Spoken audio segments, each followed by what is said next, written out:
Hello, and welcome to episode 38 of That Does Not Belong to Me. It is me, your host, Jamie Jessica Moore. On Instagram, my name is Jamie Jessica, at Jamie Jessica, and many people who come at me, all the people come at me, think my name is Jessica. And before I introduce our host, I'm just going to share this story because it's kind of funny. But when I was born, on my birth certificate, it said Jamie Jessica, and we're in a bilingual province, and the doctor is French, and my name is written like j'aime, which is I love, right, without the apostrophe. So the doctor fully just thought my name was Jessica, and my mom was just writing on the form, I love Jessica, I love Jessica. So on that note, welcome Chelsea Hammond. Thank you so much for being here. Thank you so much. I'm so excited. This is great.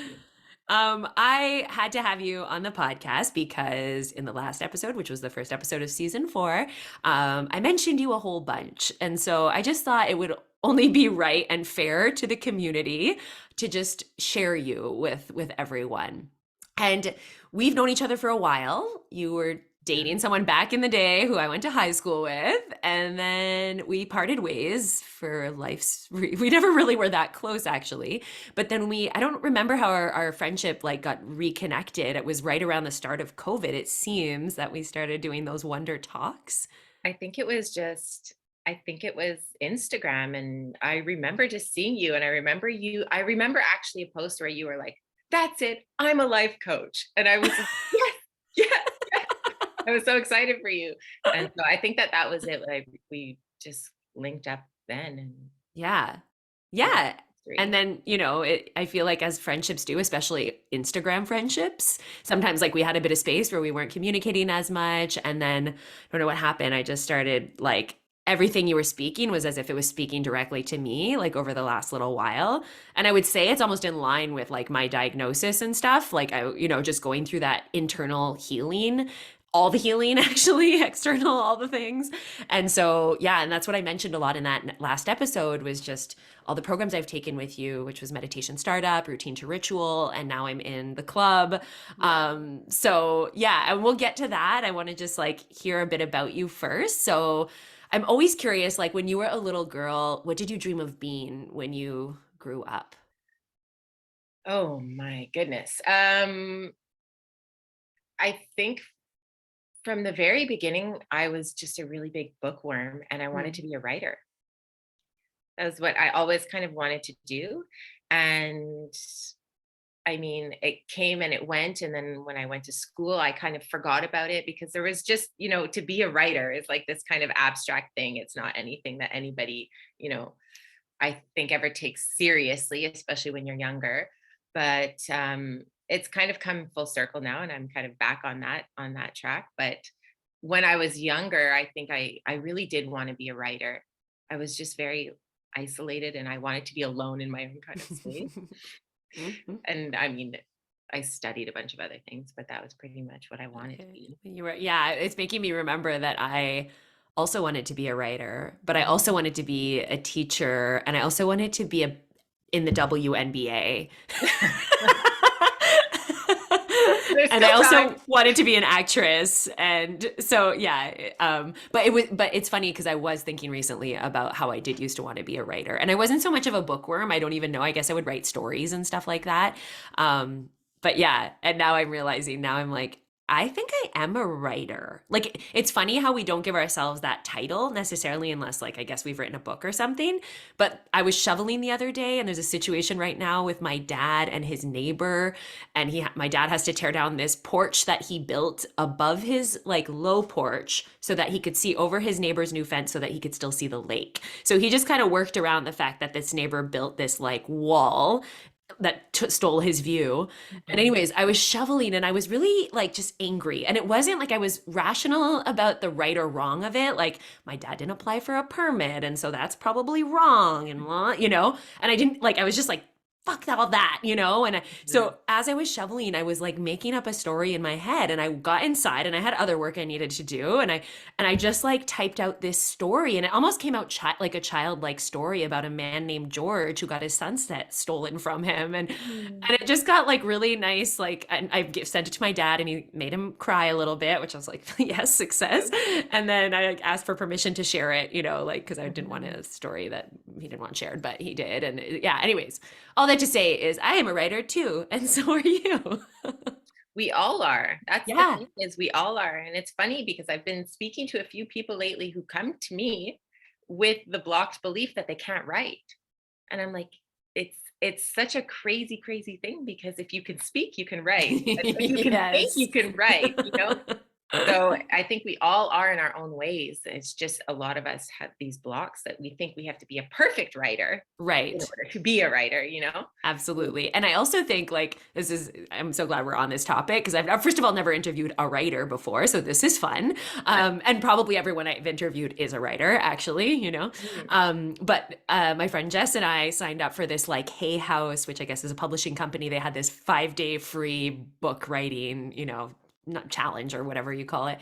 And there's like a Facebook group and there's hundreds of thousands of people. And sometimes I sign up for these things and then I get the emails and I'm like, oh no. Immediately unsubscribe. Me too. I do I that. actually also signed up for Tony Robbins, like Unshakable Me in 2023. It's this 5-day free thing. And I was like, he intrigues me. I've like dabbled in little glimpses of him, you know, and again, I started listening the other day just kind of as background, which is probably how you shouldn't do it. Like when I listen to your stuff, I'm like, commit this time to do it. But I kind of just was feeling it out. I was at a coffee shop and the intro girl who's like pep talking him and getting the crowd to go crazy. And I'm just like, not this. And I'm sure he has so many, like, obviously he has many amazing nuggets. What's your feeling about Tony Robbins? Yeah, I Tony Robbins. I see his ads all the time, Yeah. but I never click. I fell for it. No, but I know he's great. But just back to the book writing thing where it's like I listened to day 2 and it was talking about like figuring out what genre of author you are. Like where would your book be positioned in the bookstore?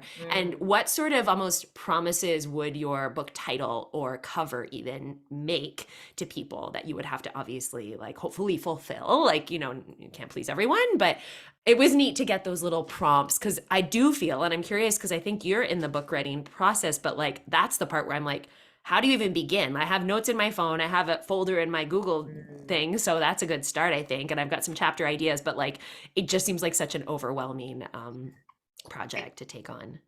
it's funny because I actually have like 4 books right now currently being written. And the other day I was sitting there and I was like, this is so easy. Like, this is so fucking easy. Like, what are you talking about? Like, I was like, this is the title. And then this is that catchphrase, you know, at the bottom. I'm like, this is exactly what it'd be. And I just remember being like, okay, so what would my chapters be? And I just like wrote down like names of chapters. And I was like, this is easy. This is just like fill in the blanks. But I remember specifically thinking in my mind, I was like, wow, it's very interesting that I say that this is very easy, because up until very recently, this was overwhelming. It was so overwhelming for me that I couldn't even begin. Mm, And I was like at a completely different place looking at it, just being like, this is actually really easy. And this could be so easy. And the only block for me in that time was, where do I find the time to sit and write for, I think, like an hour to a day? mm, And so that was kind of my block. But I think that there can be this place where you just move into this space of, it's something I want to do. And so if I want to do it, then it's got to be easy, you know, yeah. and just like decide that it's going to be easy. Mm. And I've often had in my mind that, you know, get the bones of it and then go away for a week and don't talk to anybody and just write the Yeah. fucking Oh book. my God. That makes me shivery. I'm like, okay, yes, I should do Yeah. that. I was actually talking to my friend Megan, who also has like a brilliant idea in her head for a book, and she's a great writer as well. And I was mentioning your story you had the other day when you were in Indigo, and you were like, there's so many crappy books on the shelves here, guys. Like, if they can get on these shelves, you definitely, you know. And I was like, yes. Oh my God. Of course, my book's going to be way better than like 3/4 of those books. I've started so many books and been like, this is shit. This is shit. Like, and I continue, right? I'm like, I believe in this book. And I just arrive Yeah. halfway through and I'm like, you know what? And for some people, it's probably great, but that's the whole thing, is that there's a book inside of you that is perfect for somebody, you know? Yes, exactly. For sure. And But you want your, you know, you want a specific audience, like people that are obviously aligned with you or, you know, and so yeah, yeah, like coming from you, it's going to find the right people.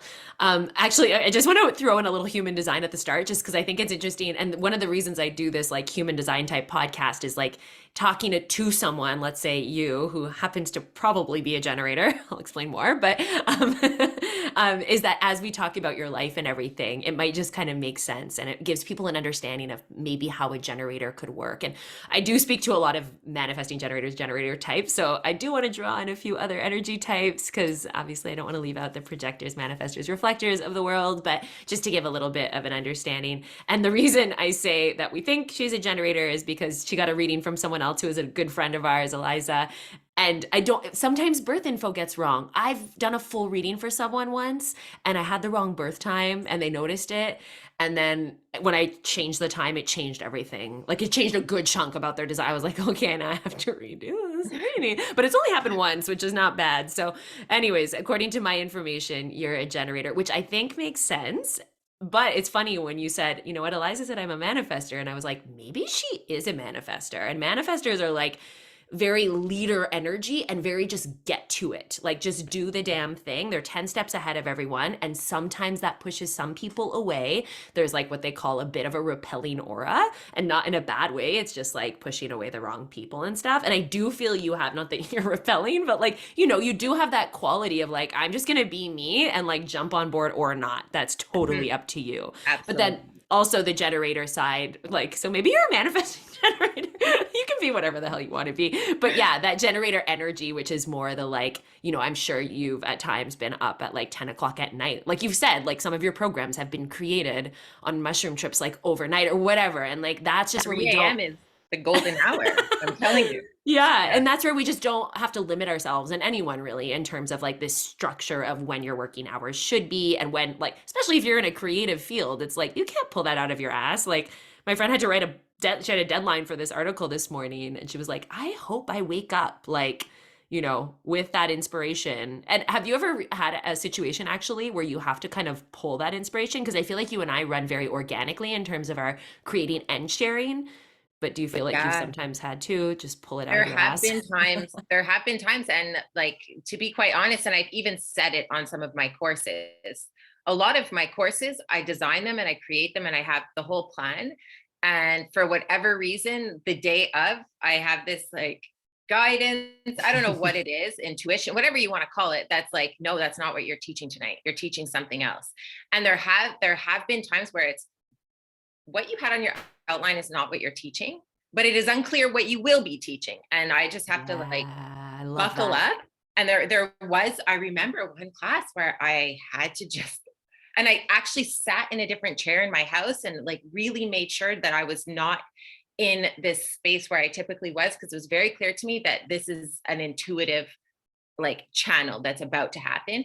And you have no clue. You cannot have a clue what you are about to say. You literally have to just ride on faith Mm, alone and like get into that space of just the words always come, mm, and the words always come. So there have been times where it's like, it's, I guess it's not so much a deadline. It's mm. just a kind of like buckle up because you are not prepared. And that's part of this process, is that Right. you do it even when you are not 100% prepared, or you don't have all of the comforts and the security that you would normally have, that would earn you your confidence, like your confidence is to Yes. be there. Yes. Yes. And I'm so glad you're talking about this because the episode, I already recorded the episode that's coming out after this one.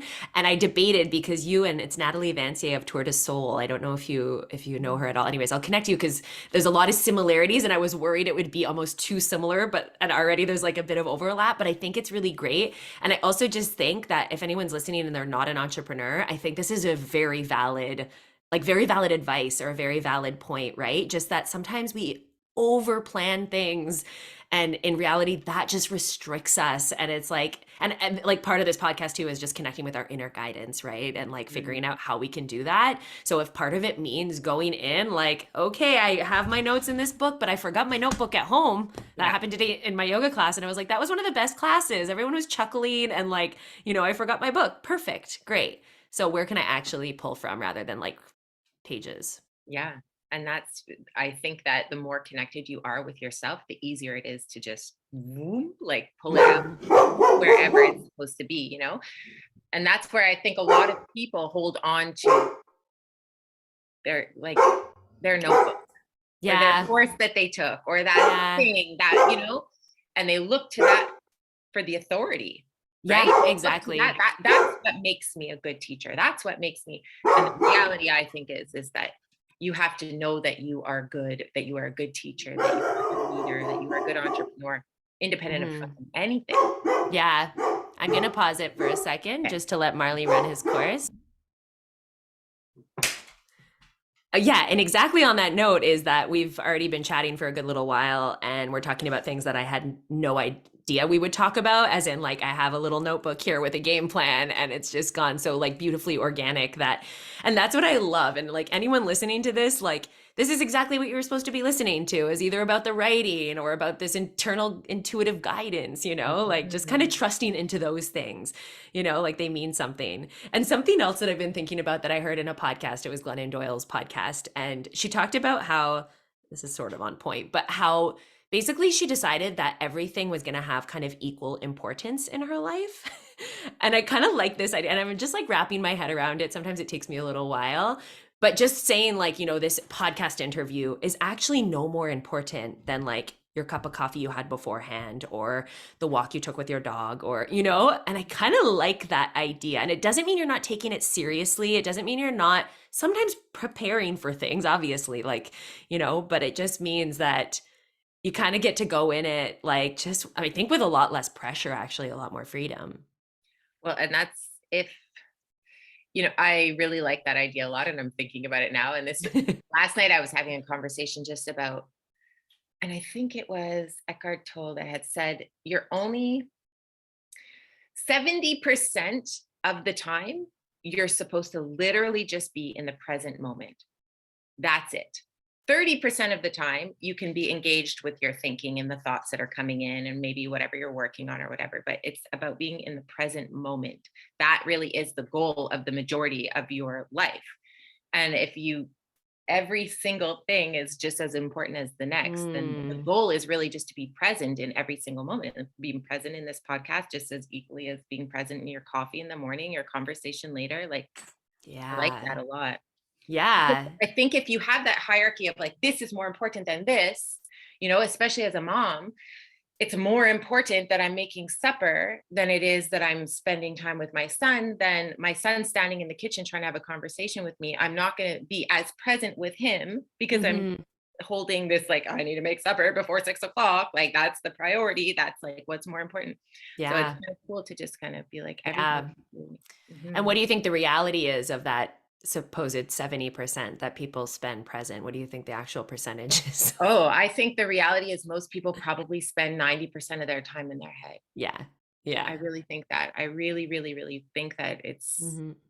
it's a major, major, major problem and a major source of I personally believe it's a major source of emotional and psychological and physical disease. That Mm. is literally the reason why we are so, if you think in terms of energetics, if all of our energy and all of our attention is on our thoughts, all of our energy is concentrated around the headspace. It's not grounded in our body. It's not grounded and rooted into the earth. And I know I Mm. used to do a lot more kind of hands-on energy work, and there would be people who would come all the time. And I mean, the majority of people are stressed and anxious and, or Yeah. depressed or overthinking. And when I would do an energetic scan, all of their energy would be concentrated in their head. And Mm. it was like, it was an imbalance. There's disharmony in the body and the energy because it's not dispersed properly. It's all concentrated in the head, all of the thoughts, everything. It's drawing all of your energy, all of your thinking is drawing all the energy out of your body. So your body isn't even able to replenish itself and Mm. stay in a place of balance because it's all in your brain. It's all up here. And then, you have headaches and you've got all kinds of other actual physical problems. Yeah. But Yeah. I yeah. feel that. Yeah, like even me this week, I posted about this, but I lost my key, like my car key, like 3 times. And I generally have a big key set, but sometimes Duncan takes my car, so it ends up with just alone. And Yeah, and I was like, I put on Instagram, I was like, other than like being a hint to be more present or to, slow down, or I'm like, what do you guys think it means? And someone had said that I should walk more, like walking to the yoga studio. I'm like, yeah, I like that. Actually, that's a good little thing. That's a good little hint. But it just made me realize I'm so up in my head. Like I'm not in the physical realm almost of being like key in hand. It's Yeah. like I don't even feel it. And then it's literally just flailing about in the snow. It almost would have gotten buried. I almost left it there. Anyways, I found it. I cried a little. You're totally allowed to cry. Lately, every single time I lose something, I'm like, okay, subconscious mind, I Yes. know you know where this is. Yeah. I think you I told know that to me that you once. know. So a part of me does know exactly where it is, you know? Yeah. And then Yeah. is it in your sleep that it's supposed to come to you? Did you Honestly, talk about that? eh, so in your sleep is like one of the ways that they say it comes, but my experience is that I say, subconscious mind, tell me where it is. And then I let it go. I go and I do something else. And then while I'm doing the other thing, I'll be like, oh, underneath the cover over there, blah, blah, blah. Like wherever. Yeah. And it's about also releasing that, like, where's the fucking key? Like Yes. in that moment when you're in that space of frustration, like there's no answers available to you. You're in a lower It frequency. literally does something to your body, to Yeah. all parts of you that just contracts and gets like very awful and Yeah. uncomfortable. So yeah, that's a good strategy. Mhm. Okay, let's go back a little. Back to, I mean, not necessarily like what did you want to be when you grew up, which was a fun thing, but just curious, like this is something I always love to do is just figure out someone's just sort of journey, we could call it, or timeline, or, where did you end up once you got to start to decide, either what job you were going to do or where you were going to get educated or those sort of things. So where did Chelsea kind of begin in that realm? Um, I guess, I mean, there's a bazillion different kind of places and a very long story, but to shorten it, my background is psychology. And so I had always wanted to understand people. And I just wanted to understand myself and Hmm. I wanted to understand my own mind. And so I studied psychology and then I ended up becoming a teacher. And it was COVID that shut down my school. And I had always had in the back of my mind, I'm like, we need a school to teach people life skills. Like, we need to teach communication. We need to teach, how to emotionally kind of regulate. We need Did to you teach. think originally for children we needed a school like that? Yeah. So Or, yeah. originally I had said, like, I remember in my classroom, I had a lot of freedom as a traditional teacher in a traditional classroom. And I would teach my kids meditation and things like this. And I always remember thinking, like, if only, like, if only, this was taught in regular school. If only that was the curriculum, not the stuff that they just teach you just to teach you. And it was finally COVID shut down the school. And I was like, I had an intuitive kind of coaching business. Not I was doing tarot cards and things Yeah. like And Reiki, was that the that. energy work you were Yeah, doing? Reiki? it Yeah. was so I was doing Reiki and kind of energetic readings and things like that, and just on the side, kind of for fun. And when I no longer had a real job, I was like, well, time to make this a real job, and then that's when Energy School was officially launched. And Hmm. so And did you have a certain vision of it that now you look back on and you're like, wow, that is different than I thought it was going to be? Or do you just see it as like it evolved just yeah, as it kind of I should? really had no fucking clue what I was doing at the beginning. I was just like, I'm going to make one course. And that was like the achievement of life, was to run a course, launch it, have people actually in it, with real teacher in a box on a Zoom, that was it, because I was not comfortable doing any of that or familiar. I wasn't familiar with any of that stuff. So that was just the original vision, was like, I'm just going to do one course, and Mm. this is going to be great. And now it's completely taken off in terms of my vision for it. And it's now, I mean, I can speak about it, and most people I know would hear me and be like, you're totally nuts. But the vision that I have of it is huge. It's like so Mm. much bigger. And the community now has grown so much. And we have things like the village, like that community, That's the that in beautiful person. in-person kind of community weekly meetup that we have that I love. And that to me is the best thing I've ever created in my life, was just this Is it village. weekly, did you say? It's weekly right now. In the winter, it's kind of paused because Okay. the idea behind it is that we go to different farms every week. So Mm, in the winter, it's not as feasible, mhm.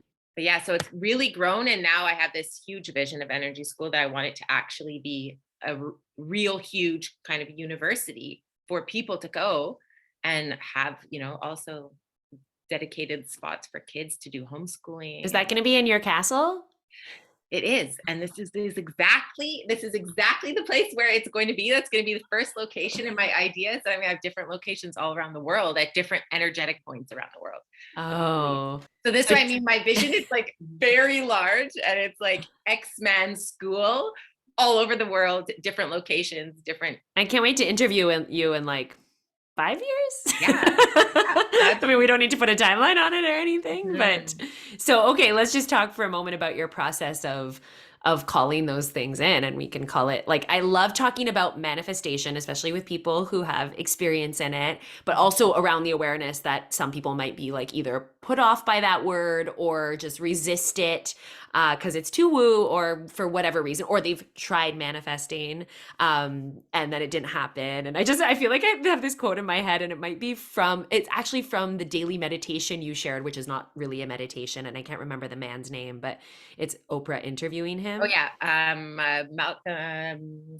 It'll come to me. Michael Okay. Michael Beckworth. Yes. Yeah. And there's a part where she says, like, Oprah says, like, yeah, someone will come to me and be like, I prayed for that thing and it didn't happen. And it's like, yeah, you can't just be like, please give me this. And then be like, there, okay, universe, I want it. And I've said it that I want it. So ready, and obviously that's a part of it. But like, so do you want to just share a bit of like your process, let's say, or any example of anything that you've manifested? Yeah, this is actually a very interesting topic for me, specifically, especially right now. I've studied universal law for 10 years, like universal law. And is And that like the law of attraction? so there's apparently 12 universal laws, and one of them is the law of attraction. So when you're talking about manifesting, it's just one of our 12 universal laws that govern our universe. And so the law of attraction is the law states that like attracts like. So this is what people are really trying to take advantage of when they're trying to manifest, when they're trying to intentionally create their reality. And I mean, I've studied this for a long time, and I practice it, and I do all the things, and I teach on it. I have like workshops and all kinds of stuff. And it was funny because it was just a couple of months ago, I had a conversation with somebody, and I was going through like things, I go on these, and it's almost like a manic episode of just a few days of just like intense study and out in nature and not talking to anybody and just like integrating information and putting pieces together and things like that. And I remember I was standing in my kitchen on my little step stool in the middle of the kitchen at midnight by myself looking at the floor. I was like, fuck manifestation. And I had this moment of like, I can never teach on manifesting ever again. And it was this really cool like moment, because I remember always hearing people who had resistance towards manifesting and being like, dude, the only reason you have resistance is because it doesn't work for you. I had this like judgmental kind of attitude towards people who had resistance towards it. And I came into this place of like, no, but there are some very serious problems with trying to manifest without actually understanding the laws of the Mm, universe. And this is where a lot of people, manifesting either doesn't work for them, so they don't believe in it, all of these different things, or people are manifesting, but they're not in alignment. So they're manifesting a lot of really difficult, shitty things in their life. And mm, so this was like this moment of just like, oh my God, like I can't even, I don't even, I used to call myself a master manifester because there are a lot of really very specific things in my life that I did call in.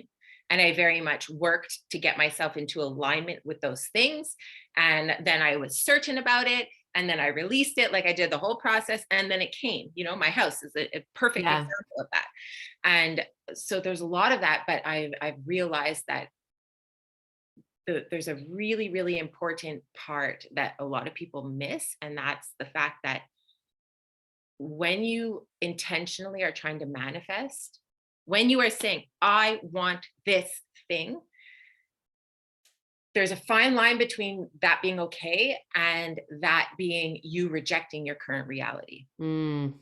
And when you reject your current reality, or even worse, if you curse it and you criticize your current reality, you actually put yourself into a state of energetic conflict, and that will keep anything that you want that's good for you away from you. So it actually, sometimes people trying to manifest, they actually turn themselves into this like repelling energetic force that keeps all of this really good shit from them. So this is where I've come like full circle in terms of like, I don't think I could teach manifesting to people without them having basic understanding of other things first, because Mm-hmm. there's it's just mismanaged attention and focus, and it could actually, you could shoot yourself in the foot. So That's so interesting. It's so complex, eh? And I feel like I've learned so much from you in that way. And even still, it's like hard to wrap your head around sometimes. And I'll just bring up the example for me, which you kind of helped me with. And I'm curious your thoughts, because I've kind of struggled with the me saying I am healed, which mhm, that's something that you were like, just say it like it's like it is, you know? mhm. And then also the reality, and like it's kind of interesting, I'm curious your thoughts on this kind of now with you saying this, of like, am I repelling the fact that my body needs to heal still, and I need to, like, I don't want to treat myself like a sick person, because I'm not, and I don't feel like I am, but there's Mhm. something going on. And you even said so too in one of our one-on-one sessions, of like, the universe was banging, it was knocking, you did not listen, and then it was like, here you go, like, can you Mhm. listen now? And I do believe that, like I do.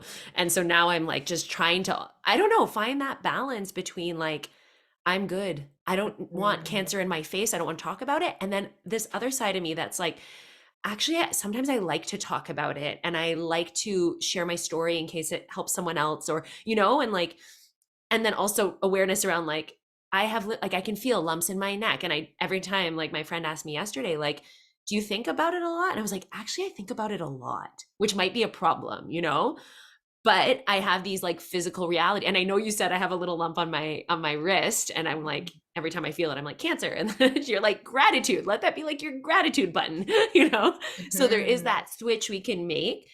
And so what do you feel on that? Is like, is that repelling my current reality, or is that a reality I just want to repel anyways? Or So there's so many things that come to mind. The reality, the physical reality right now that many doctors will want you to face is that you have lumps and a predisposition right now towards developing cancer again. That is the reality that the majority of people would subscribe to. it's And that that's I the, have it forever. That's what they say. and yes, That's what I don't like, and I can't wrap my head around. and the truth is, at least according to me, is that no ruler can rule me. Okay, and I know this sounds like almost like biblical or whatever, but I really, really believe, and it's according to laws of the universe, that your physical reality very much is created from your mental reality and the quality of your thoughts and your alignment. And so part of manifesting, part of this universal law and taking advantage of these universal laws, you will eventually, when you really study, you will come to a place where your physical reality, the in your face reality that you're looking at, that you can taste, that you can feel, that you can touch, that is an effect. Okay, Mm, so that is the last stage of creation. That is what you're looking at right now, is only evidence of what you thought in the past, of how you thought it was going to be in the past. So a lot of teachers who teach in this realm will say your physical reality, what they tell you is real, is doesn't fucking matter. It's old news. It's old news. And this is where a lot of people, they're so focused on, yeah, but I can, it's right fucking in front of my face. I literally have no fucking money in the bank account. Like, this is what a Yeah. big example Yeah. people will use. I'll be like, it doesn't matter what your reality is. They'll be like, I can't pay my bills. Like, this is my reality. And like, what I will say to people in those moments of them, they're arguing with me over, they're arguing with me. They're arguing for their limitation. Yeah.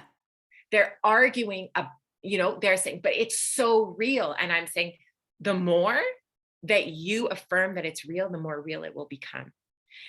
And I know it's like a touchy subject, I especially know. with cancer. It's, like it's And with money too, with all those things. Yeah. And I get it. And I understand that there are, like, you actually physically feel something and you see it, and you've had to go to doctor's appointments, and there's people, with medical authority telling you this is how it's going to be for you.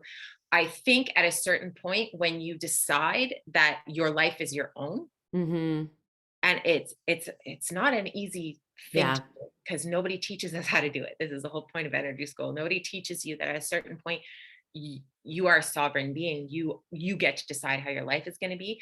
Like, it doesn't matter what anybody else says about you or what they say your body is going to do. Your body follows the mind. That is a natural law. The body follows the mind. And this is at the root of all suffering, at the root of all disease. The body follows the mind. And so, and they've done studies, your mind can make you sick. And so if your mind can make you sick, your mind can also make you well. I really do. I do believe that. Yeah, for sure. And I feel like I'm in a place where I can say I'm healed. I don't know if I can say it with full belief, right? Which then what's the point, right? Like, that's a huge part of it. I have a question for you. Okay. I just want to say this next part, which is that what I feel like I can say confidently is that I will not have cancer forever. So I almost feel like that's just like a baby step, or, like a part of my internal process of belief. Yeah, absolutely. And it does take, it sometimes is that it's like, I am beginning to be healed. So sometimes you need those words, or you need, like you said, I will not have it forever. Sometimes you need that as a bridge to get you to the other place, because you can't go from here to here. You can't be like, I had cancer and I literally was just doing treatments and felt like shit and literally like all of these things, and now I'm perfectly healed. Like, your own conscious mind will override that, because it's just, that's not what you feel to be true. So sometimes you do need that, like that bridge statement. The thing that I was going to ask you is, can you say with confidence, I am whole? That because makes me want to cry. Wholeness is the healed state.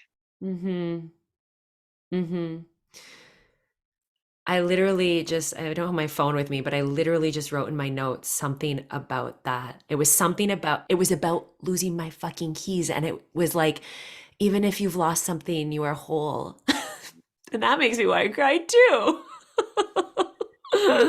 So yeah, that's a good place to start.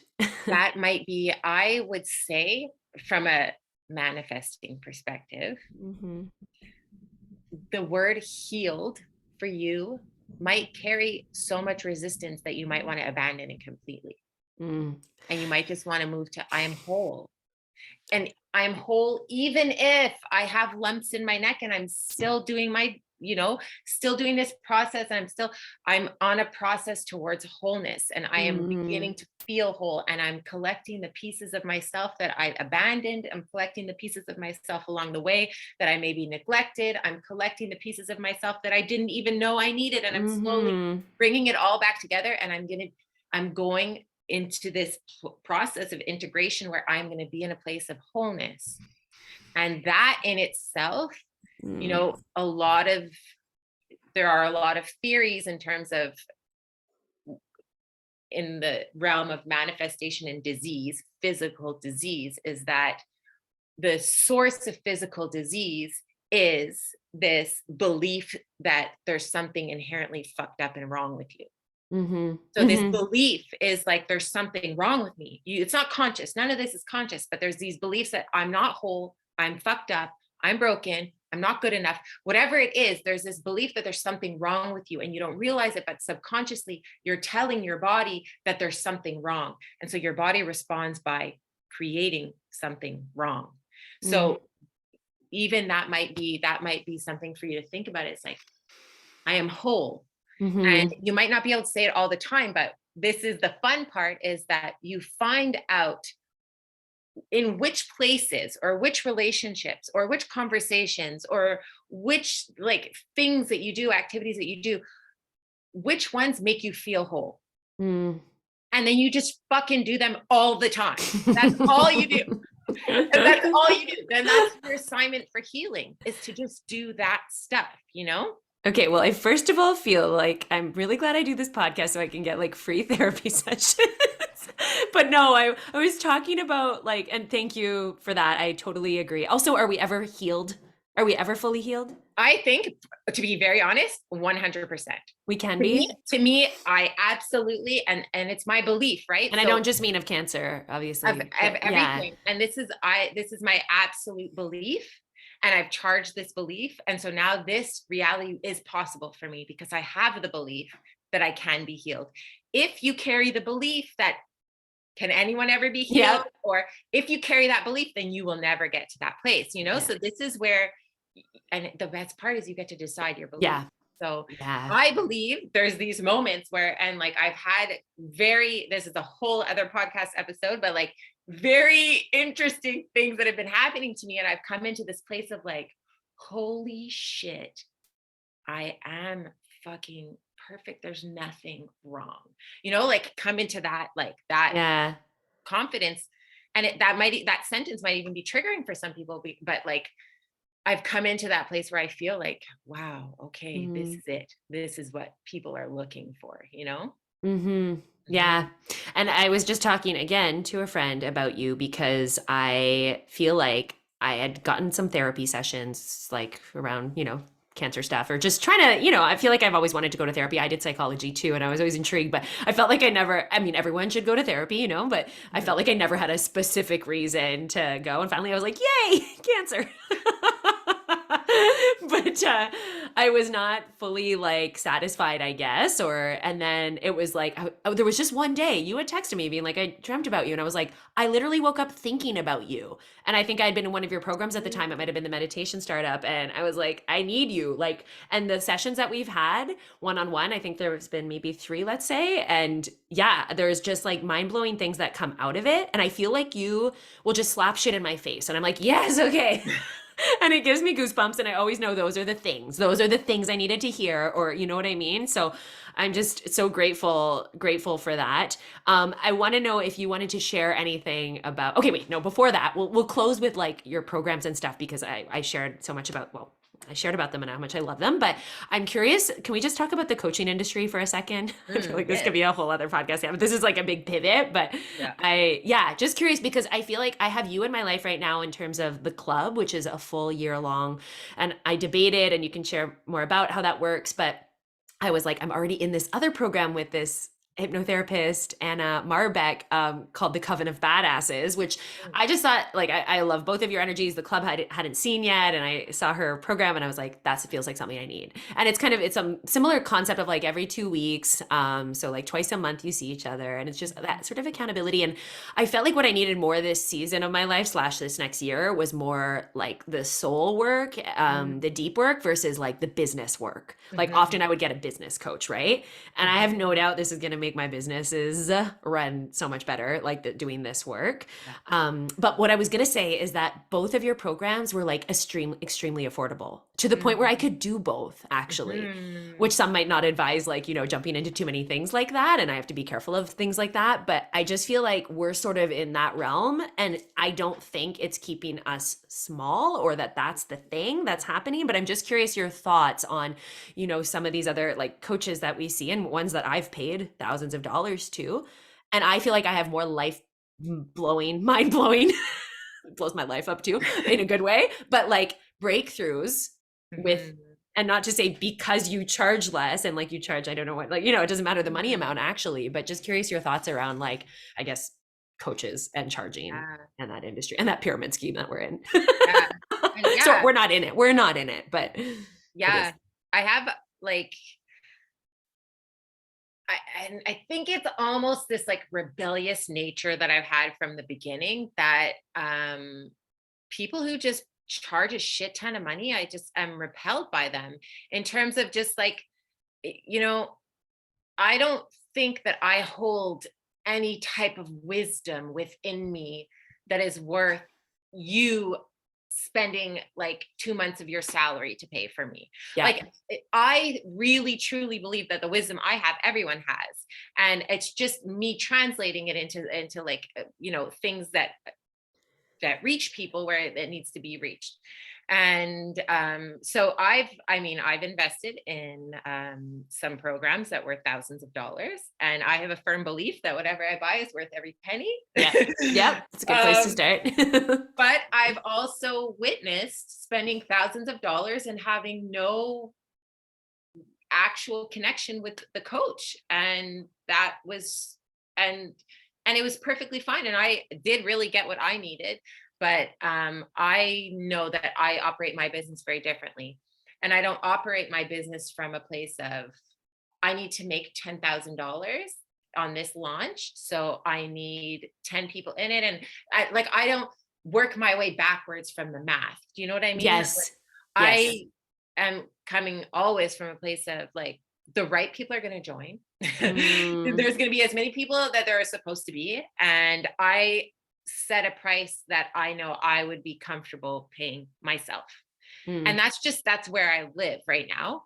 And that's kind of how I operate my business. And if you were, and I've spoken to business coaches and they totally disagree with me and totally would recommend that I not do what I do. And it's true. They would like say like, Same. that is crazy and that is totally nuts. And are you kidding? And you're not making enough money. And this is just a weird wonky place I think that we live in, where I still think a lot of business coaches, they're making a shit ton of money, but they're still living in a lack mentality. And so Mm. that motivates them to be like, oh, but you're not charging enough. Or, oh, but they're charging $1,000 for this, so you should do it. Like, you know what I mean? And it's not like, my idea is eventually, I don't know what the hell the universe has in store for me, but I'm going to have my needs met to a point where energy school is going to be public school. Like Ah, my goal is that it's not about me having a 10K month. That's not my goal, yeah. and I operate differently, and Mm. and I like it that way. Yeah, I'm really glad to have these conversations. And it like, even though I feel the same as you, it just like reassures me too, to like, because there's so many things, which is making me realize like I kind of want to mute a few things on Instagram, let's say, of just like, and I see these things of like how to make 10K and how to manifest the life of your dreams and all these, promises that get made. And maybe that'll happen if you take that program. And there's a couple components, one being like you also have to show up for it. It's kind of like that, like, yeah, but I prayed for it. It's like, But yeah, but I paid that price tag. And it's like, doesn't matter there's the cost of the thing. Like a there's lot of more. and this is my theory in terms of a lot of these high ticket coaching, what they're essentially doing is they're manipulating your belief. Mm, So what they're doing is they're making a promise. They're saying your life is you're gonna kick it into overdrive. It's gonna cost you $10,000. And people have this, and this is a cultural belief that you need to sacrifice in order to be successful. And so mm, people are like, oh, okay, it's so stretchy, 10,000 is so stretchy. Like I can't afford it, like, and so they'll freak out about it, but what they're doing in that freaking out and what they're doing in that spending is they are cultivating an extremely deeply rooted belief that if they do that, they will succeed. mm, So and this is what I see with a lot of high ticket coaches. They're manipulating your belief, mhm. because the thing is that you spend that $10,000, like you better fucking show up and you better do the homework. And like, it's a different type of assignment, because you have such a strong belief that your success is so dependent. And so it's a manipulation of belief. And to be very honest, it works Yeah. sometimes. It Yeah. works. It's It worked on does me work. before. It totally does work. And some people do achieve success through it. If they have a very strong belief that their sacrifice will ensure success, when they sacrifice, they will attract success. Right. But I mean, if you have any doubt at all, you should not spend that $10,000, because the doubt will erode all of your Or success probably that $300 or either. anything. Yeah. And Yeah. that's kind of my issue with a lot of this. I think like we have similar sort of like ways of selling, let's say, which is really what it is when we have a launch or a program coming out. And for me, I'm like, you guys, this is so good. The Mhm. playground's so fun. I feel like it could benefit, and it's not like sometimes it is those pain points of like, if you feel like you have zero time for yourself, like this could be the thing. Like, and I Yeah. do feel like fully believe that. And I don't want anyone joining who won't be able to show up for it or who's Yeah. just doing it because they think that's the answer or whatever, just for the wrong reasons basically. So Yeah. yeah. Okay, so this is like we could spend all day together. That's how I feel with all my guests. I'm so lucky. I'm so glad I started this podcast up again.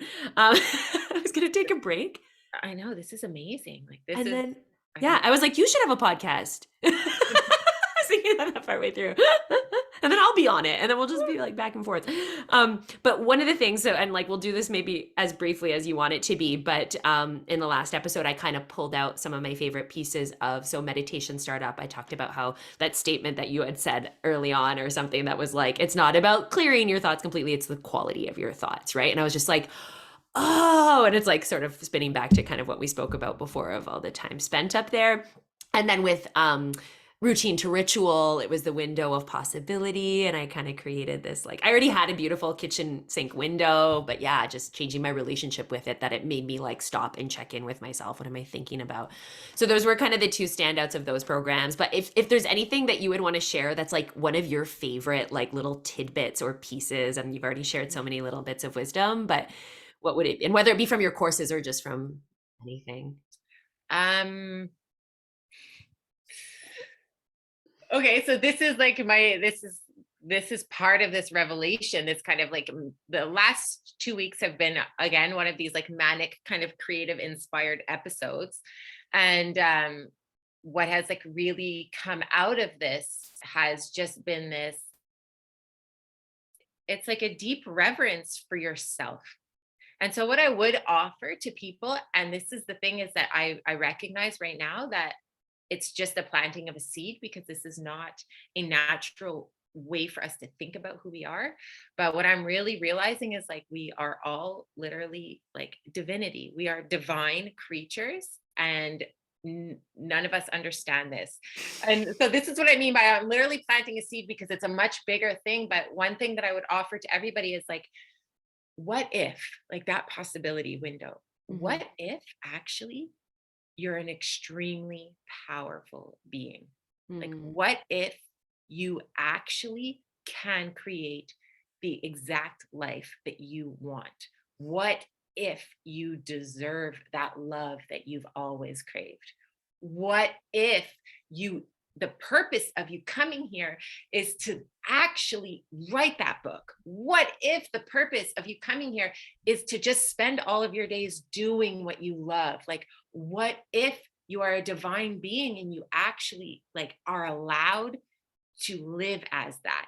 You know what I mean? Like, and so Mm-hmm. this is where I've like come into this place of just like, I look at people in my life and I'm like, I love you. You are like such a beautiful angel. Like, I just want you to walk as if you are this angel sent from heaven that you touch all these, like, I want people to recognize their own divinity, I guess is what it is. Yeah. And this is a bit of a tangent, but this is what I've kind of come to, the healing, the true healing, especially in energy work, is bringing people back to this place. When you are doing energy work on a person, the most effective ways to heal a person is to tell their energetic bodies that they are divinity, that they are perfect, that they are whole. You're sending that message to this person that they are already whole. And that lights up the body, and the body's like, oh shit, I'm healthy. Oh shit, I'm whole. Oh shit, oh shit, oh shit. It's our brains that tell us we're not. It's our Mm. minds that tell us we're not. So just that override. I don't know if all of that made sense, I but that's think kind of, that's perfect. And I'll just create this as the little audio clip of you like saying what if, and people could just listen to it over and over what again. if, what if you came here to live your dreams? Yeah. Like, what if Yeah. you came here to have this cosmic love relationship where you literally like, are making love with this person and it's just lighting up your body, like all of these. What if that's possible for you? What if that's the reason why you're here? Yeah. Oh my Yeah. God. I love it. I love it when you get all fired up like that. I get that way sometimes too. And I'm like, that must have hit you guys. Like that, I hope got into your chest because I could feel myself exuding that, That's so fun to have that like energy as a teacher. When you're just so strong about a statement, or Yeah. about a belief or feeling that you're like, let me say this loud enough or forceful enough so that it gets inside of your cute little head. You know how amazing this life can be too. No, exactly. It's hard sometimes. I was finishing my yoga class before, and it's hard not to get like cheesy sometimes. And I was like, I just felt this feeling of like life is so beautiful. Like I was so lucky to teach those people that were there today, and like, yeah, it's just seeing it in that way is just, It's the only it's way. your eyes. It's the It's way your you look at the eyes. world. And Yeah. the thing is the way that you see the world is a reflection of how you see yourself. Mm, So when you start to do the healing of yourself, your whole world starts to change. And nothing mhm. actually has to change. And that's the craziest thing, but Yeah. you will see it differently. Yeah. Yeah. So, Amazing. mhm. Okay, well, before I get to the final couple questions, I just wanted to see, I know you don't necessarily have like meditation startup going right now or routine to ritual going up right now. The club is happening. I don't know if people can still jump in, but I don't know if you just want to share any way that people could work with you or Yeah. So yeah, the club is closed for a year okay. because it's just Yeah. I was kind of like, I want one group of people and I just want them, and that's all that was kind of the club. And so enrollment for that will open in December for next year. In terms of things coming up, one of my favorite courses to teach is ancestral startup, and so that That's the one starts I haven't taken yet. haven't taken it, I know. Uh, And that one is the date is not set yet, but okay. it's usually kind of yeah, like mid-spring, early summer. Okay.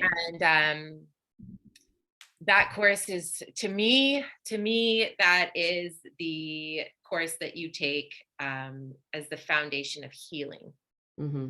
Because to me, I believe that when you are aligned and feeling connected and when you're rooted with the earth, um, then your body just naturally heals. I feel like the source of disease is this disconnection. It's like, I don't know who the fuck I am. And I don't feel connected. I don't feel supported. I feel, that separation, that's the source of disease within our bodies and within our psychological kind of awareness. And so the cure, the antidote to that is reconnection. And so ancestral startup is just about reconnecting with the different ancestral energies of the earth. So we connect 1 week, we connect with the actual earth. 1 week, we connect with the sun. So we like Mm, all these different bigger ancestors, not right. necessarily just limited to your ancestors of blood and bone. 1 week, we connect with our ancestors, our actual like physical relative ancestors. But for all of the other weeks, we actually are connecting with like bigger kind of galactic ancestors, and I it's just want that. you don't look at the world the same. Like your assignment for the week is go and introduce yourself to the lake and see what it has to Oh. tell you. And it's really amazing because you go and you sit there and you're like, I feel like a freak talking to the lake. And within like a minute or two, she talks back and it's like, wow. Oh my Mm, God. All these years, I thought I was alone and I was sitting by the lake, and this whole time she was with me and she was trying to talk to me. Like it's really, really powerful. mm, What it is it's an expansion of your relational network with the world. You're yeah. really starting to like, oh my God, like I have counsel. I have like really good, solid, grounded counsel in the trees. Every time I go to the woods, like this counsel is there, and these trees have been there for hundreds of years. Like they're very wise and Yeah. they know what's going on. They know how to not break. They know how to bend. So it's cool. So that would be the next course that I'm Okay. running. Mhm. Amazing. I will put all that in the show notes and people can just connect with you so that they can stay tuned about the start time and everything. So Perfect. I will finish with the last couple of questions, which one being, what makes you feel aligned? Like, you probably answer. We could probably pick it out from somewhere along the conversation, but if there was just like one little There's, thing. there really isn't one single question, one single thing that makes me feel aligned. The times that I feel most aligned are just the times that I'm extremely present in the moment. And Mm, so, and I've practiced that. So I can attain that at any moment. You know what I mean? And being outside in nature, I have very strong relationships with these ancestors. So I do feel very aligned when I'm outside. okay. Yeah. Yeah. Amazing. And then what does not belong to you, Chelsea? So many things. What does not belong to me? This is a good question. This is a good question. What does not belong to me? It's funny because what I want to say is everything belongs to me. I want to say that Mm. everything belongs to me. I don't want to reject anything. Ah, interesting. I I would like. say everything belongs to me, and I care and I nurture it all. And if it is heavy or if it is anything that it doesn't support me, then it's my job to transmute it and figure out a way to actually turn it into something Mm. useful. So Of course you're going to answer that. sorry, your podcast does not belong to me, I but know. That's I amazing. I yeah. love that. That's Mhm, perfect. Yeah. mhm, Thank you for sharing that. mhm. Well, I feel like if Tony Robbins has a podcast, that this one is better than that one. Absolutely. I feel like this was full of so many good golden nuggets. So thank you so much for your time, Chelsea. You're And welcome. yeah, thank you for being Thank here. you. And thank you all for listening. It's such a joy to be back here doing this with you guys. So thank you, thank you, thank you. And we'll see you next time. Thank you so much. Bye. Bye.